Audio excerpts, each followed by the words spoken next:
सुप्रभात मेरे प्यारे बच्चों। आज हम क्लास 8वीं की हिंदी मधुप से अध्याय 1 भविष्य पाठ को लिया है। ये एक कविता है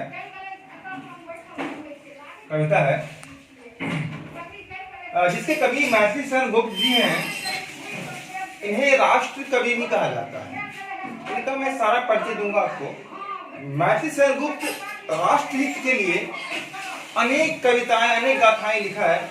इसमें एक महत्वपूर्ण गाथा है इनकी काव्य रचना भविष्यत। बहुत ही महत्वपूर्ण रचना इनका है। सबसे पहले मैं गुप्त जी का कवि परिचय, जो इनका जीवन परिचय है, तो मैं आपको बता दूं। गुप्त जी का जन्म 3 अगस्त 1886 को चिरगांव, झांसी, उत्तर प्रदेश में हुआ था। इनका जन्म 3 अगस्त 1886 को चिरगांव, झांसी, उत्तर प्रदेश में हुआ था। इनकी मृत्यु 78 वर्ष की अवस्था में 12 दिसंबर 1964 को हुआ था। राइट। इनकी प्रमुख रचना जो है पंचवटी, साकेत, यशोधरा, विश्व वेदना, सिद्धराज, जयद्रथ वध इत्यादि इनकी प्रमुख रचना। हालांकि कई रचना इनके हैं, हजारों रचना इनके हैं, परंतु ये सब प्रमुख रचनाओं में से एक है। 1912 ईस्वी में इन्होंने भारत भारती की एक रचना की थी, जिस पर महात्मा गांधी ने इन्हें राष्ट्र कवि की उपाधि दिया था। ध्यान रखिएगा, महात्मा गांधी ने 1912 में रचना के कारण इन्हें राष्ट्र कवि की उपाधि दिया था, जिस कारण हम प्रत्येक वर्ष 3 अगस्त को हम कवि दिवस के रूप में मनाते भी हैं। यह मैथिली शरण गुप्त जी का जन्मदिन है। 3 अगस्त को हम कवि दिवस के रूप में मनाते हैं। ओके। वे व्यवसाय से एक कुशल कवि तो थे ही, साथ साथ राजनेता, नाटककार एवं अनुवादक भी थे। ध्यान दीजिएगा, वे तो एक साहित्य जगत के धुरंधर कवि तो थे ही, साथ साथ नाटककार, राजनेता एवं अनुवादक भी थे। और इतिहास साक्ष्य है कि गुप्त जी हिंदी साहित्य के खड़ी बोली के प्रथम महत्वपूर्ण प्रसिद्ध कवि थे।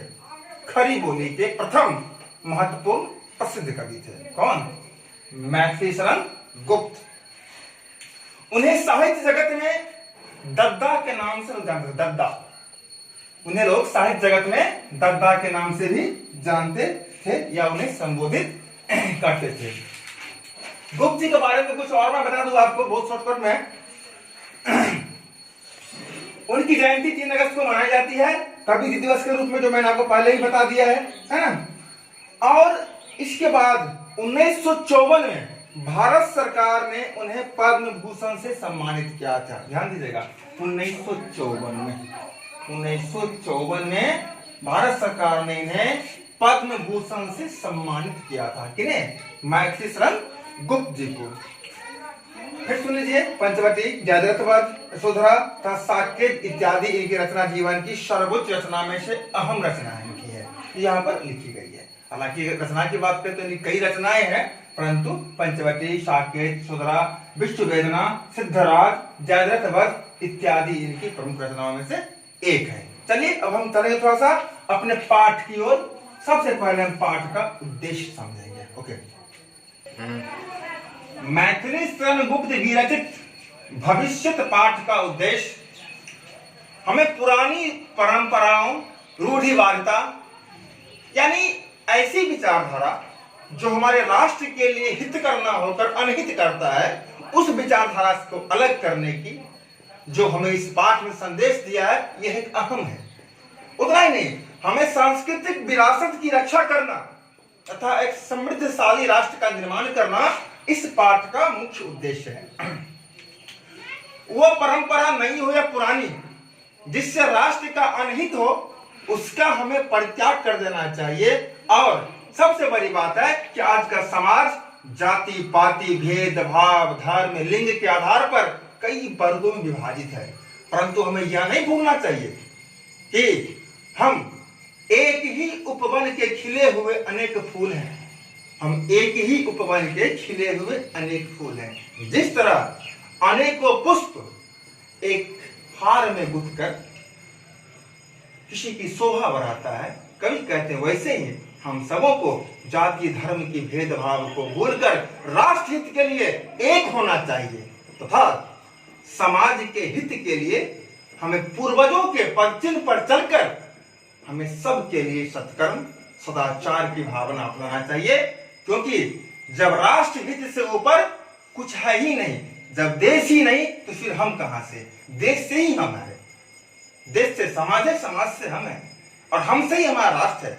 अतः राष्ट्र का भविष्य निर्माण करना हम सबों का परम कर्तव्य है।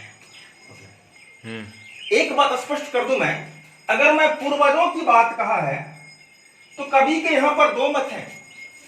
एक तो पूर्वज हुए जो हमारे खानदानी है, बाबा परदादा इत्यादि जो हमारे पुरखे हैं, उन्होंने जो सत्कर्म किया, अपने देश के लिए अपने समाज के बलिदान दिया, उनका ही बात हो सकता है, या पूर्वजों का तात्पर्य कवि को उनसे भी हो सकता है जो वीर या वीरांगना इस देश के लिए अपनी आन बान शान के लिए इस देश पर अपने प्राण को न्यौछावर कर दिया।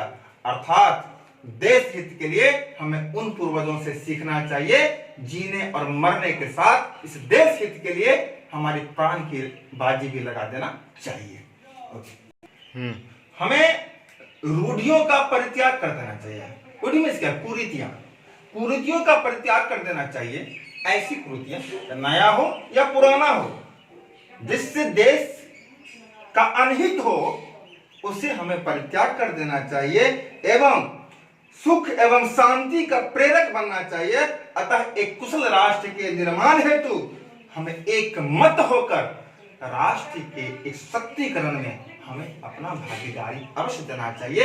यही राष्ट्र हित है, राष्ट्र हित सबसे ऊपर। ओके, अब हम काव्य को पढ़ते हैं और कविता को पढ़कर उसका भावार्थ विस्तार से बताते हैं। वो आपको नेक्स्ट वीडियो में बताएंगे।